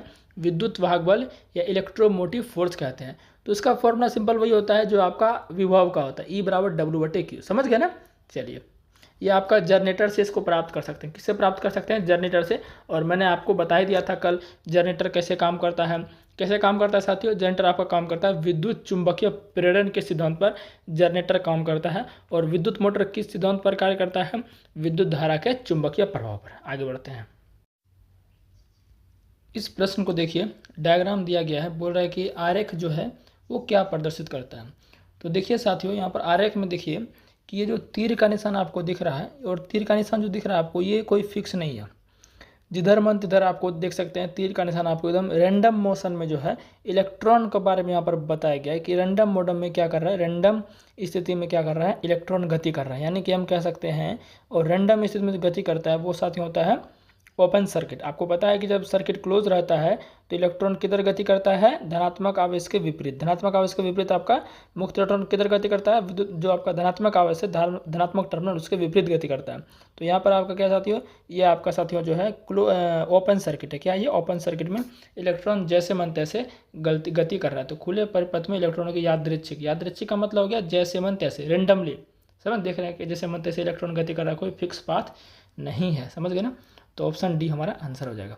आगे देखते हैं इस क्वेश्चन को। देखिए कह रहा है वोल्टेज को स्थिर रखते हुए, यानी कि विभवांतर को स्थिर रखते हुए यदि अधिक लैंपों को, कोई इलेक्ट्रिक लैंप होगा या बल्ब ही समझ लीजिए आप, यदि अधिक लैंपों को एक श्रेणी परिपथ में जोड़ा जाता है तो परिपथ में कुल धारा क्या होगी। साथियों मैं बता दूं, ओम का नियम क्या कहता है, तो बोलिएगा कि V बराबर होता है, V समानुपाती होता है I के। क्या होता है, V समानुपाती होता है I के।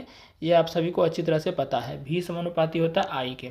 यानी कि साथियों अगर हम वोल्टेज को स्थिर रख रहे हैं, वोल्टेज को स्थिर रख रहे हैं तो I भी हमारा क्या रहेगा, स्थिर रहेगा। यानी कि जितना मान चलिए 10 वोल्टेज बैटरी से जा रहा है तो करंट भी उसके अनुसार ही जाएगा। मान लीजिए कि 10 वोल्टेज हमारा विभवांतर नाप रहा है, मेजरमेंट कर रहा है, और धारा मान लीजिए 5 एम्पियर जा रहा है। धारा क्या जा रहा है, 5 एम्पियर जा रहा है। तो जितना भी श्रेणी क्रम का बात कर रहा है, किसका बात कर रहे हैं, श्रेणी क्रम का। और आपको पता है कि श्रेणी क्रम में जितने भी आपके उपकरण लगे हैं, कुछ भी हो, तो उन सब में क्या है, समान धारा जाती है। 5 एम्पियर का जा रहा है तो सभी में 5 एम्पियर का ही जाता है श्रेणी क्रम में। तो यहाँ पर अधिक लैंपों को, अब अधिक लैंप लगा देंगे तो क्या होगा, धारा हमको ज़्यादा चाहिए ना, और वोल्टेज को स्थिर ही रख रहा है तो परिपथ में कुल धारा साथियों क्या होगा, घटेगा। क्या होगा साथियों, घटेगा। सिंपल सी बात है। तो ऑप्शन बी हमारा आंसर हो जाएगा। आगे बढ़ते हैं।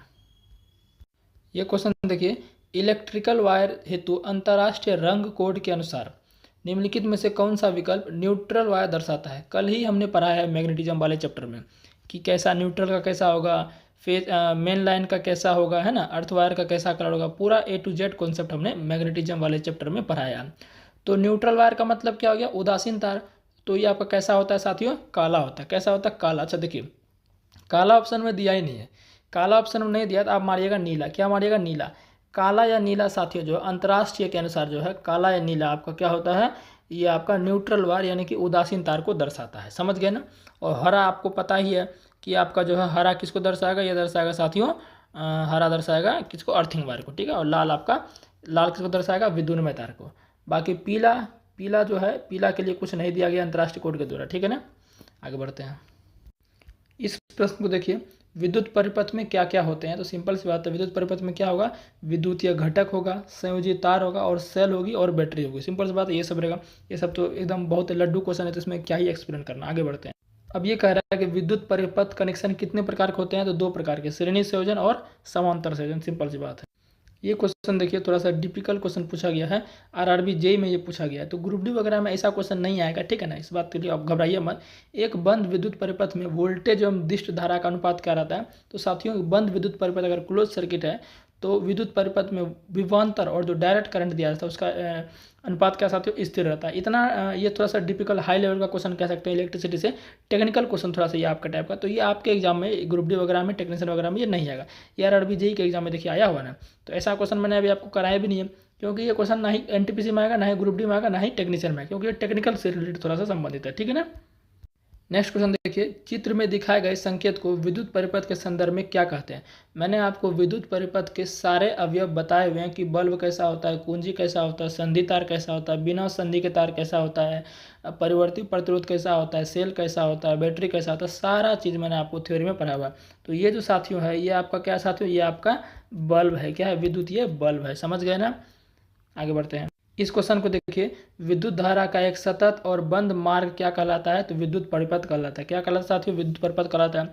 मैंने आपको बताया था ना, विद्युत परिपथ क्या होता है कि विद्युत परिपथ में विद्युत धारा को अच्छे से बहने के लिए उनको क्या किया जाता है, एक सतत प्रवाह के लिए, कंटिन्यू बहने के लिए एक रास्ता तैयार किया जाता है। उसी रास्ता को हम विद्युत परिपथ कहते हैं, ठीक है ना। अच्छा, जो क्वेश्चन मुझे लगता है कि पूरा लड्डू है तो उनको मैं नहीं बताता हूँ, वो फालतू टाइम वेस्ट है। समझ गया ना। इसलिए मैं सिर्फ वही क्वेश्चन कराता हूँ जो कि आपको हमने थ्योरी पढ़ाया है और वो आपसे बन सके, ठीक है ना। और वही आएगा भी, ऐसा नहीं कि वो चीज़ बाहर आएगा, वही आएगा जो हम पढ़ाएं वही आएगा, ठीक है ना। क्वेश्चन है, ऐसे वायर जो घरों में बिजली संचारित करते हैं उसमें डैश के कोटिंग होते हैं। मैंने आपको बहुलक वाला चैप्टर पढ़ाया था साथियों, एक ही वीडियो में हमने बहुलक पॉलीमर चैप्टर खत्म किया था, उसमें मैंने आपको पीवीसी के बारे में बताया था। किसके बारे में बताया था? पीवीसी के, पॉलीविनाइल क्लोराइड। विनाइल क्लोराइड इसका साथियों एकलक होता है, विनाइल क्लोराइड इसका क्या होता है? एकलक होता है। तो साथियों जो घरों में वायरिंग वगैरह होती है, जो तार के ऊपर जो कोटिंग की जाती है, यानी कि जो आपका उसके अंदर जो रहता है आपका, वो क्या रहता है साथियों? पॉलीविनाइल क्लोराइड रहता है। टंकी वगैरह देखें ना घर में, ये सब साथियों आपका क्या रहता है? ये आपका साथियों रहता है पॉलीविनाइल क्लोराइड। और जो फर्श पर बिछाने वाली चादर शब्द देखे हैं, ये सब मैंने आपको पढ़ाया हुआ है, आपके पीवीसी के यूज वगैरह मैंने आपको पढ़ाया है। जो फर्श पर बिछाने वाली चादर होती है, इंसुलेशन वगैरह होता है, उस सब में साथियों पाइप वगैरह सब में इसका हम यूज करते हैं पीवीसी का। तो पीवीसी पॉलीविनाइल क्लोराइड, इसके एक अलग का नाम क्या है? वीसी, यानी कि विनाइल क्लोराइड है। आगे बढ़ते हैं। इस क्वेश्चन को देखिए, जब मेंस तार से ली गई विद्युत धारा 20 एम्पीयर से अधिक हो तो अतितापन होकर आग लग सकती है, इसे क्या कहते हैं? देखिए मेंस तार आप समझते हैं कैसा साथियों? मेंस तार आपका कैसा होता है? तो बोलिएगा सर, मेंस तार जो होता है ना, वो आपका क्या होता है? लाल कलर का होता है। तो यहाँ पर कह रहा है कि अगर ली गई विद्युत धारा 20 एम्पीयर से अधिक हो जाए, आपको पता है कि हमारे घरों में 220 वोल्ट पर आता है, जिसमें दो परिपथ बना रहता है, एक 15 एम्पीयर का सर्किट रहता है, एक 5 एम्पीयर का सर्किट रहता है। 15 एम्पीयर का सर्किट में क्या करते हैं? जो उच्च शक्ति वाले उपकरण, जैसे आपका गीजर हो गया, कूलर हो गया, ये सब क्या होता है? उच्च शक्ति वाले उपकरण होते हैं। तो 15 एम्पीयर के सर्किट से ये लोग जुड़े होते हैं। और जो 5 एम्पीयर के सर्किट होते हैं साथियों, ये आपके क्या होते हैं? जैसे कि आपका बल्ब हो गया, पंखा हो गया, टीवी हो गया, ये सब आपके साथियों क्या होते हैं? ये आपके कम शक्ति वाले उपकरण है। तो 15 5 20 हो गया। अगर 20 एम्पीयर से ज़्यादा आए ना, तो उसको क्या बोलते हैं? ओवरलोडिंग। क्या बोलते हैं? ओवरलोडिंग, हिंदी में अति भारण कहते हैं। समझ गए ना बात को। इस क्वेश्चन को देखिए, डैश परिपथ में विद्युत प्रवाहित होने वाला केवल एक मार्ग होता है। तो सिंपल सी बात है, श्रेणी क्रम में साथियों क्या होता है कि जितने भी उपकरण जोड़ दो, इनका रास्ता बदलता है नहीं है, एक ही रास्ता होता है साथियों विद्युत धारा प्रवाहित होने का। और अगर हम बात करें समांतर में, तो उनमें अलग अलग उपकरण में अलग अलग धारा बहती है, ठीक है ना। इस प्रश्न को देखिए, कह रहा है विद्युत परिपथ में बैटरी का उपयोग क्यों किया जाता है? साथियों बैटरी का उपयोग करेंगे तभी ना विभवांतर उत्पन्न होगा, और विभवांतर उत्पन्न होगा तो चालक में क्या होगा साथियों? करंट उत्पन्न होगा। तो सिंपल सी बात है, विभवांतर उत्पन्न करने के लिए साथियों हम क्या करते हैं? बैटरी का उपयोग करते हैं। समझ गए ना बात को। चलिए, क्योंकि बैटरी में क्या होती है? रासायनिक ऊर्जा होती है, और उस रासायनिक ऊर्जा से हमें क्या मिलती है? विद्युत ऊर्जा मिलती है। ये क्वेश्चन देखिए क्या कह रहा है, दिए गए परिपथ में डैश का प्रवाह वामावर्त होता है। वामावर्त का मतलब क्या हो गया कि जो जिधर विद्युत धारा की दिशा है उसके विपरीत। तो सिंपल सी बात है, ये इलेक्ट्रॉन का ही होता है। मैंने आपको कितना बार ये बोल दिया चीज़ें।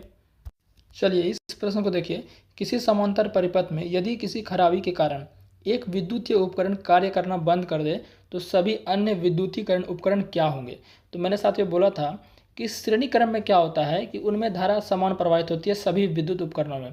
तो अगर एक उपकरण खराब हो जाए तो सारा उपकरण काम करना बंद कर देता है। लेकिन समांतर क्रम में साथियों ऐसा नहीं होता है, क्योंकि उसमें धारा अलग अलग प्रवाहित होती है। तो अगर एक उपकरण खराब है तो बाकी उपकरण साथियों जो वो अपने अनुसार काम करते रहेंगे। तो हम बोलेंगे सामान्य रूप से साथियों क्या ये कार्य करते रहेंगे। तो ऑप्शन सी हमारा है। अगर श्रेणी क्रम रहेगा तो बोल सकते हैं कार्य नहीं करेंगे, क्योंकि एगो खराब हुआ तो सब काम नहीं करेगा। लेकिन समांतर क्रम में एगो खराब हुआ तो और बाकी जो बचा हुआ उपकरण है वो अपना ढंग से कार्य करते रहेंगे, यानी कि समान रूप से कार्य करते रहेंगे। देखिए फिर से विद्युत परिपथ के अवयव वाला प्रश्न आ गया। कह रहा है कि ये जो परिपथ है ये किसका नाम क्या है? तो सिंपल सी बात है, ये साथियों किसका नाम है? ये आपका होता है प्रतिरोध का नाम। किसका नाम साथियों? प्रतिरोध। तो डी हमारा आंसर हो जाएगा। आगे बढ़ते हैं। फिर से देखिए आपका क्या है, यानी कि एकदम समझिए ना, जो चीज़ हम बोले हैं ना कि याद कर लो, जो हम कहते साथियों उसको कर लिया करो, नहीं तो बाद में बहुत पछताना पड़ सकता है। ये चिन्ह किसका है? सिंपल सी बात है साथियों, कभी कभी ये यहाँ पर चौड़ा करके दे दिया गया, इसको गोल करके भी दे दिया जाएगा। तो ये आपका साथियों का एगो प्लस रहेगा, मैंने ये आपका क्या है? वोल्ट मीटर है। क्या साथियों? Volt meter. तो ऑप्शन बी हो जाएगा, ठीक है ना। वही अगर यहाँ पर ए दे देता तो वो क्या होता? ए मीटर हो जाता। अगर जी दे देता तो वो गैल्वेनोमीटर हो जाता। समझ गए ना। और बताइए ये जो वोल्ट मीटर है ये क्या मापता है? तो बोलेगा सर विभवांतर मापता है। ए मीटर धारा मापता है। गैल्वेनोमीटर वो भी धारा मापता है, लेकिन गैल्वेनोमीटर छोटी धारा को मापता है। कम से कम धारा आ जाए तो फिर भी आपका वो गैल्वेनोमीटर माप लेगा। आइए अब विद्युत धारा से संबंधित न्यूमेरिकल को करते हैं। प्रत्येक 4 ओम के 2 प्रतिरोध, हमारा कितना प्रतिरोध है? 2 प्रतिरोध है, और दोनों कितना ओम का है? 4 ओम का। तो R बराबर 4 ओम, यानी कि R1 4 ओम है, और R2 भी हमारा क्या है? 4 ओम का। ये 2 प्रतिरोध दोनों समान ओम वाला है। 5 वोल्ट बैटरी के स्रोत से, यानी कि V यानी कितना हो गया 5 वोल्ट, यानी 5 वोल्ट विभवांतर उत्पन्न करने के लिए हमारा जो है बैटरी को लगा दिया है। तो परिपथ में प्रवाहित कुल धारा का मान ज्ञात की। सिंपल सी बात है मेरे भाई, मैंने आपको ओम का नियम पढ़ाया है ना, क्या होता है V बराबर IR होता है। तो V का वैल्यू कितना है, तो बोलिएगा V का वैल्यू 5 है, I का वैल्यू नहीं पता है, R का वैल्यू, तो बताइए R का 4 ओम के 2 प्रतिरोध है ना, तो दोनों प्रतिरोध का समतुल्य निकाल लीजिए, कितना होगा 4 4 8 हो जाएगा, तो गुना कर दीजिए इधर I और गुना 8 कर लीजिए, तो I बराबर क्या हो जाएगा 5/8, I बराबर क्या हो जाएगा 5/8 हो जाएगा। तो इसको जब साथियों करिएगा ना, जब इसको करिएगा ना, तो आपका धारा का मान साथियों क्या होगा निकल जाएगा, धारा का मान निकल जाएगा। तो करेंगे तो कितना हो जाएगा, गलती कर दिया हम लग रहा है ना, हम गलती कर दिए, V का वैल्यू IR है ना, हम गलती कर दिए लग रहा है। V का वैल्यू कितना दिया साथियों आपका 5 दिया, कितना दिया 5 दिया है, सॉरी समांतर क्रम कह रहा था, हम गलती कर दिए ना, समांतर क्रम कह, आप वीडियो को थोड़ा भगा लीजिएगा, यहाँ समांतर क्रम कह रहा है ना साथियों, आप वीडियो को थोड़ा भगा लीजिएगा। तो V बराबर क्या हो जाएगा, समतुल्य प्रतिरोध अगर 4 4 का निकालेंगे तो 1/4 प्लस 1/4 तो कितना होगा 1 1 2 2/4, यानी 0.5 आएगा। ये कितना है साथियों 0.5 आएगा, हम गलती करते ठीक है ना, 0.5 आएगा। अब रख दीजिए V का वैल्यू क्या होगा IR होगा। अब V का मान कितना साथियों, V का मान कितना है, ये दिया है 5 वोल्ट, अब बराबर I और गुना R का वैल्यू निकालें 0.5, यानी कि इधर ये इधर आ जाएगा, यानी कि 5/0.5 होगा, 5/0.5, दशमलव के ऊपर 0 दे दिए तो 5 2 50, तो 10 एम्पीयर साथियों आंसर हो जाएगा। समझ गए ना, आप वीडियो को वहाँ पर थोड़ा काट लीजिएगा। आइए इसको बनाते हैं। 200 वाट का एक बल्ब है, यानी कि P का वैल्यू साथियों कितना दिया है, P का वैल्यू दे दिया है 200 वाट। पता है ना कि P क्या होता है विद्युत शक्ति, और विद्युत शक्ति का मात्रक वाट होता है।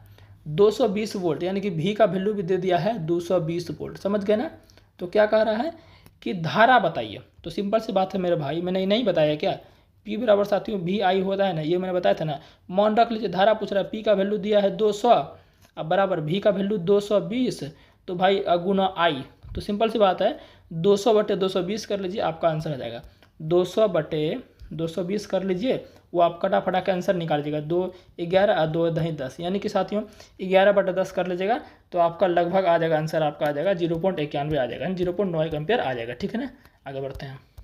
ये देखिए न्यूमेरिकल थोड़ा सा लंबा टाइप का पूछा है, लेकिन हम इसको क्या करेंगे सॉल्व करने का प्रयास करेंगे। ठीक है ना, देखिए क्या कह रहा है, 8 ओम और 12 ओम के 2 प्रतिरोध A और B 6 वोल्ट की बैटरी के साथ श्रेणी क्रम में संयुक्त है। किसकी बात हो रही है, श्रेणी क्रम में संयुक्त हो रही है। और A और अच्छा, यदि V1 और V2 क्रमशः A और B के सिरों पर विभव पात है, यानी विभव दिया है, तो I1 और I2 उनसे होकर प्रवाहित होने वाली धाराएं है। ठीक है बात है, तो V1/V2 और I1/I2 का अनुपात क्या है साथियों। पता है मैं इस क्वेश्चन को ज़्यादा सॉल्व नहीं करूँगा, मैं आपको ट्रिक से बताता हूँ। I1/I2 कह रहा है, यानी कि धारा, दोनों धारा का अनुपात पूछ रहा है, दोनों प्रतिरोध से कितना कितना धारा गुजर रहा है ना, वो आपका अनुपात पूछ रहा है। जरा सा आप अपने दिमाग की खोपड़ी खोलिए, बात किसी कर रहा है श्रेणी क्रम की, श्रेणी क्रम की बात कर रहा है। श्रेणी क्रम में क्या होता है साथियों, सभी से क्या है समान धारा जाएगी। तो मेरे भाई आई का मान मान लीजिए 1 है, आई का मान मान लीजिए आपका 5 है, और I2 का मान भी कितना 5, क्योंकि जो हमें पता नहीं है अभी मैं आपको समझा रहा हूँ, तो दोनों का कट उठ के तो एक क्या ना आएगा, यानी कि धारा I1/I2 का मान एक ही आएगा। तो ये दोनों ऑप्शन तो ऐसे ही खत्म हो जाएगा। देखिए मैंने ट्रिक कैसे लगा, ये दोनों ऑप्शन तो एक ही ऐसे खत्म हो जाएगा, बचा ये वाला। तो ये करने के लिए आपको क्या करना पड़ेगा, आपको पहले कुल प्रतिरोध निकालना पड़ेगा, उसके बाद आपको धारा निकालना पड़ेगा, फिर आप आसानी से निकाल लीजिएगा।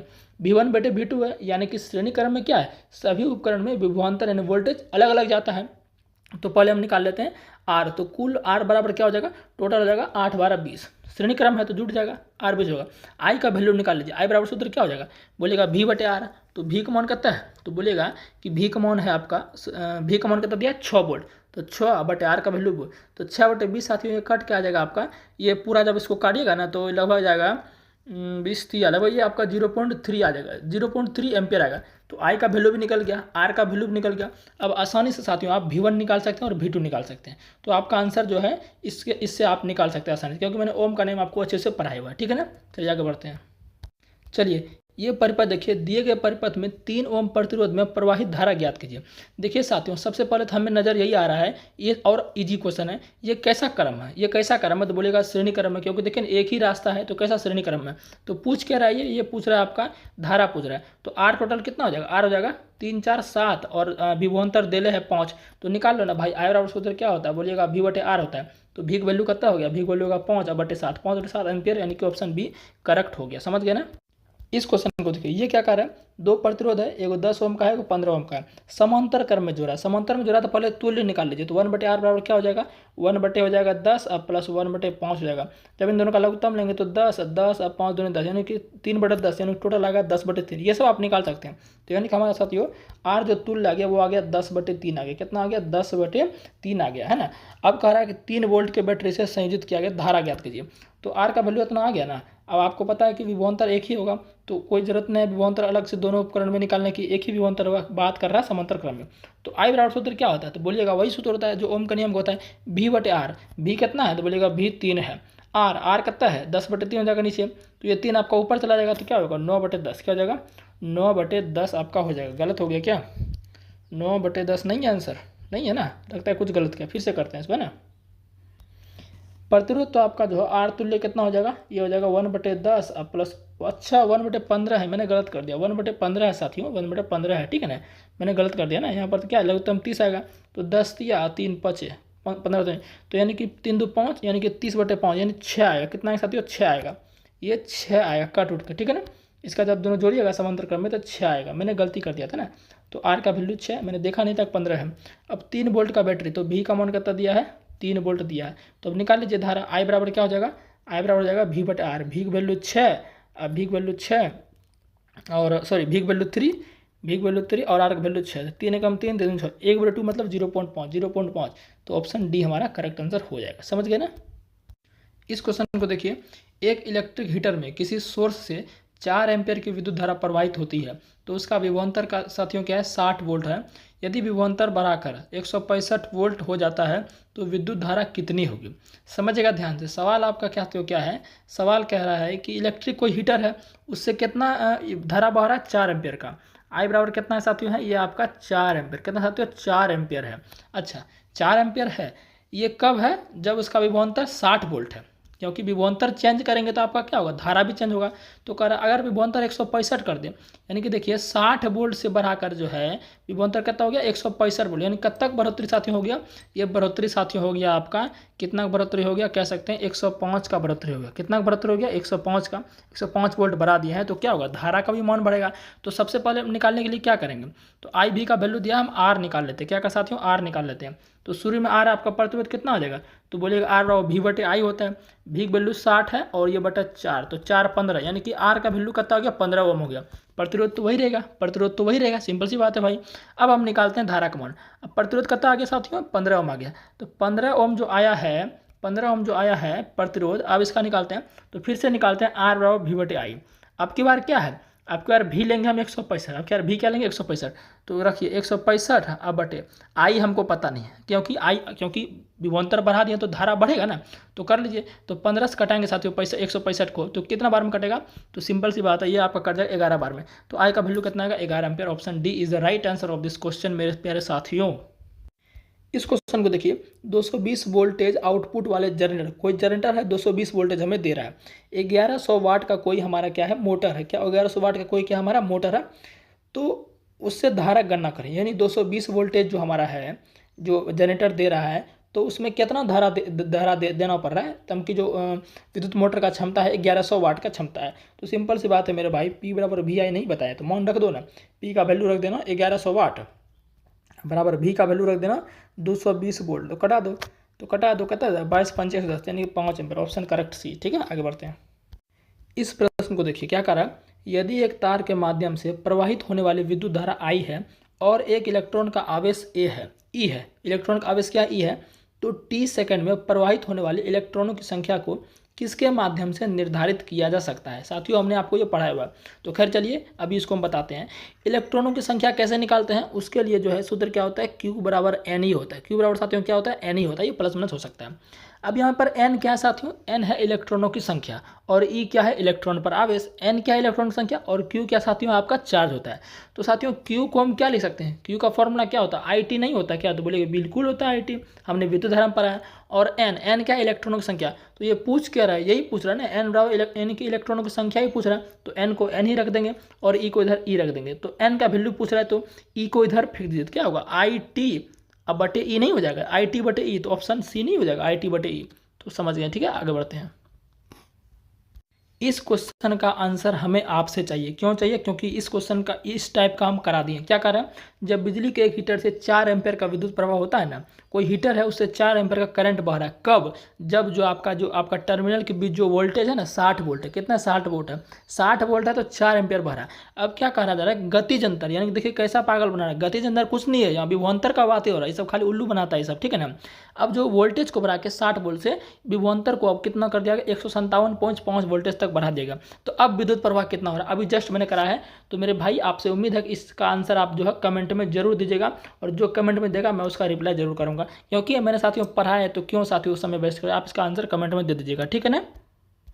इस क्वेश्चन को देखिए, निम्नलिखित में से कौन सा नियम विद्युत धारा के उसमें प्रभाव से संबंधित है? तो सिंपल सी बात है, जूल का तापन नियम होता क्या है? एच समानुपाती आई स्क्वायर आर टी। ये क्या होता है? एच समानुपाती आई स्क्वायर आर टी। तो एच बराबर क्या होता है साथियों? आई स्क्वायर आर टी फॉर्मूला होता है। हीट मतलब उष्मा, ठीक है ना, जानवे करते हैं जूल का तापन नियम है